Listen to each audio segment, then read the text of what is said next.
নমস্কার, ট্রাভেলার অলোক বেরিয়ে পড়লাম নেপালের উদ্দেশ্যে।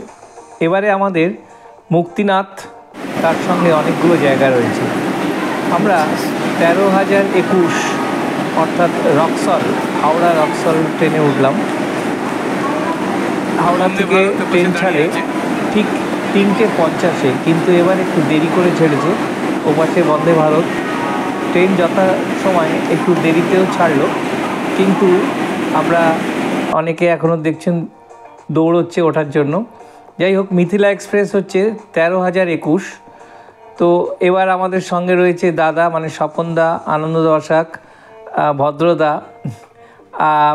ভানু বৌদি, তৃপ্তি বৌদি, আছে তুহিনের ওয়াইফ।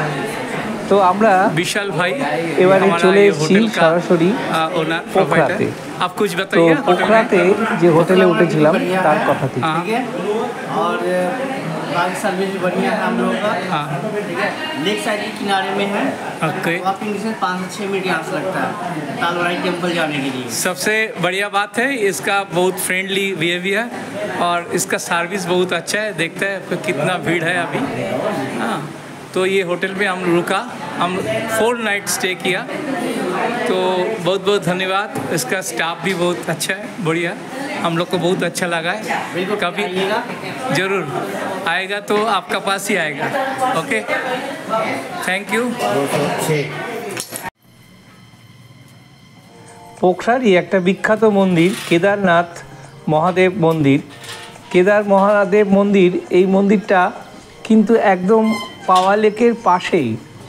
অনেকে হয়তো এটা ঠিক দর্শন করেন না, কিন্তু দেখুন কত সুন্দর এই লেক, এখানে ঠিক পাশে অবস্থিত লেকের, আর খুব সুন্দরভাবে সাজানো, যেন মনে হবে যেন আপনি সত্যি কোনো একটা স্বর্গীয় জায়গায় এসে উপস্থিত হয়েছেন। আর সবথেকে বড় কথা, এখানকার যে ব্যবহার, এখানকার পুরোহিত থেকে শুরু করে প্রত্যেকে এত সুন্দর।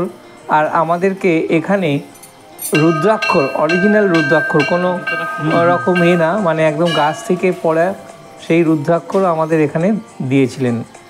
তো এটা একটা সত্যি অভাবনীয়, যেটা সবাই বিক্রি করে বা করে, কিন্তু এখানে কোনো এরকম পয়সা কড়ির ব্যাপার না। আর এই যে এগুলো দেখছেন, এখানে 108টা শিবলিঙ্গ আছে, তার সঙ্গে সঙ্গে প্রদীপও দেওয়া আছে।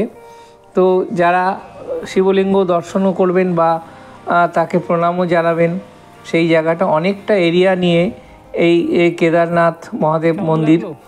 তো এর একটা সাইডে আবার হনুমান মন্দিরও আছে। আর প্রচুর বলবো রুদ্রাক্ষর গাছ রয়েছে, পুরো চারিদিকে রুদ্রাক্ষর বাগান ভর্তি, এবং এখানে নিচে পড়েই থাকে এমনি। তাছাড়াও আমাদের সবাইকে মহাদেব যে মন্দির, এই মন্দিরে আমাদেরকে রুদ্রাক্ষর দিয়েছিলেন। আমরা চেষ্টা করব সেই রুদ্রাক্ষর আমার পরিচিত বা আমার যারা আছেন তাদেরকে আমি দিয়ে দেওয়ার চেষ্টা করব।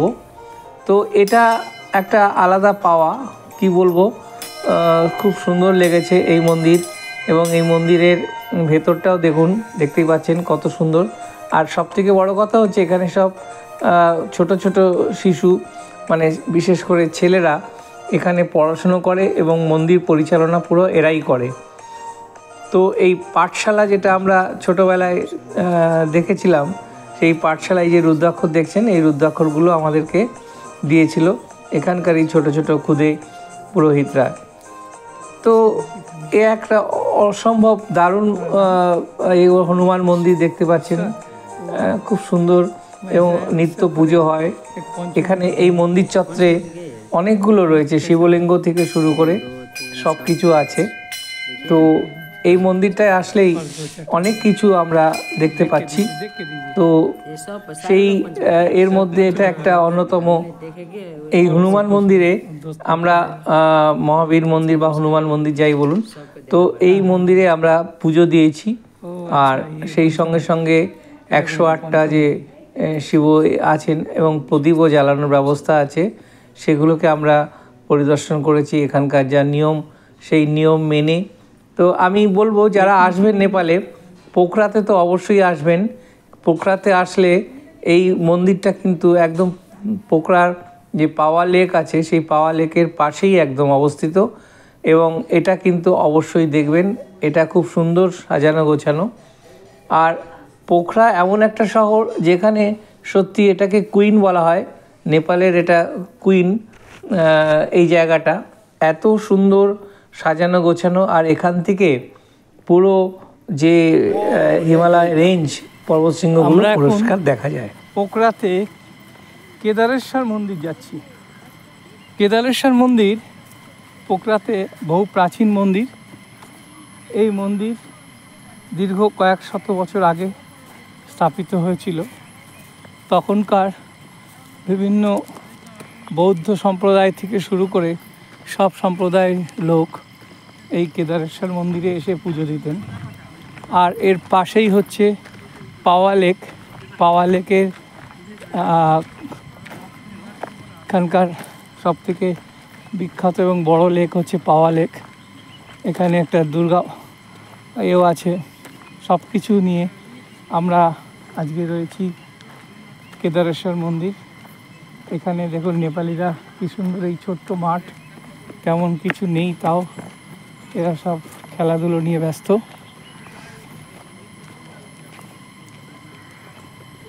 সব স্পোর্টসম্যান।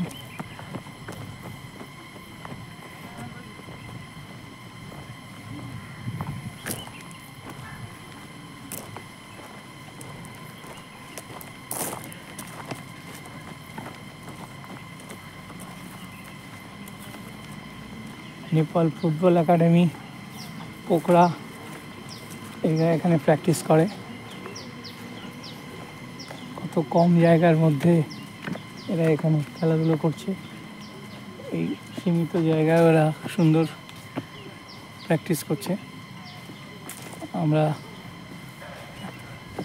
এখন রয়েছি কেদারেশ্বর মন্দিরের কাছে। রাস্তাটা হচ্ছে ওয়ে অফ केदारेश्वर, शताब्दी प्राचीन मंदिर।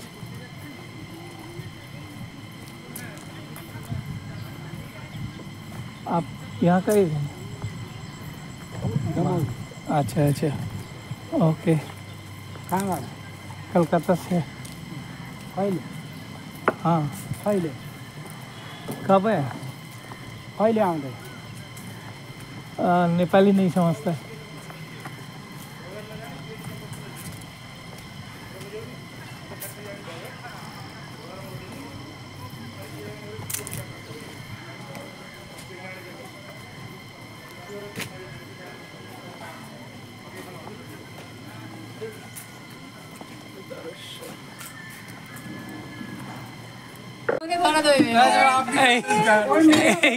আমাদের ভদ্রবাবু মানে আমাদের ভদ্রদা, উনি জ্যাকেট পরেছেন, একদম সঠিকভাবে পরেছেন।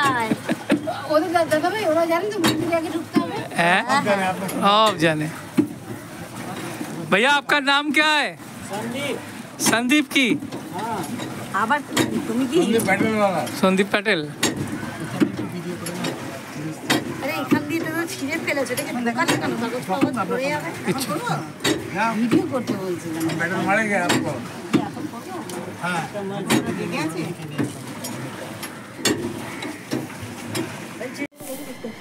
মন্দিরের গেটে দেখুন কি সুন্দর কারিগর, মানে দুর্গা প্রতিমা, তার সমস্ত একদিকে গণেশ কার্তিক আর চারিদিকে এরকম ভাস্কর্য সুন্দরভাবে এই গেটের উপরে তোলা আছে। আর ভেতরে যে শিবলিঙ্গ আছে সেই শিবলিঙ্গ আজ সোমবার, তো বাবার মাথায় জল দেওয়াতে ব্যস্ত সব। আমাদের টিমে আমরা এবারে 11 জন আছি, সেই 11 জন প্রত্যেকেই চেষ্টা করছে যে বাবার মাথায় যেন জল দেওয়া যায়। তো ভালো লাগলো এটা যে আমরা এখানে এসেও যে এরকম একটা সুযোগ পেয়েছি। আমার ওয়াইফ মনু, পিছনে আছে বৌদি তৃপ্তি বৌদি, আর এরপরে আছে ভানু বৌদি, সবাই মোটামুটি সব লাইন দিয়ে আছে বাবার মাথায় জল দেওয়ার জন্য। সোমবার এবং খুব ভালো দিনটা, আজকের দিনটা। তো সেই হিসাবে আমরা সকাল থেকে এখনও কিছু খাইনি, তো সেই না খেয়েই আমরা মন্দিরে পুজো এবং সেই সঙ্গে সঙ্গে বাবার মাথায় জল দেওয়ার সুযোগ পেয়েছি। এটা তো একটা আলাদা পাওনা। যাই হোক, সব কিছু নিয়েই আমাদের চলতে হবে। তো আমরা বেড়াতে এসেও যে আমরা দেখতে পাচ্ছি এখানে পিছনে এরা লাইনে দাঁড়িয়ে আছে, সীমা আছে, সীমার পিছনের মেয়ে আছে। তো সবাই মিলে আমরা একটা নিজেদের মধ্যে সত্যি কী বলবো, একটা আনন্দ উপভোগ করছি যে বেড়ানো হচ্ছেই, বেড়ানোর সঙ্গে সঙ্গে এখানকার যে আমাদের পুজো আর্চার ব্যাপারটাও এখানে আমাদের সারা হচ্ছে। তো এইভাবে আমরা যে ট্যুর করি, অর্গানাইজ করি এবং ট্যুরে ঘুরি, তার মধ্যে সব কিছু থাকে, পুজো দেওয়া থেকে দর্শন থেকে সমস্ত কিছু আমরা ইনক্লুডিং করে রাখি, যাতে যে উদ্দেশ্যে আসা, যে নেপালে আমরা অ্যাকচুয়ালি আমাদের মুক্তিনাথ হচ্ছে মেন টার্গেট। তো মুক্তিনাথের আগে আমরা ব্রহ্মা বিষ্ণু মহেশ্বর অর্থাৎ বিষ্ণুর দর্শনও করে গেলাম। আমরা এই 11 জনের টিম এখানে দেখালাম। ভালো থাকবেন, সুস্থ থাকবেন। আবার কোনো নতুন ভিডিও নিয়ে উপস্থিত হব। ট্রাভেলার অলোক।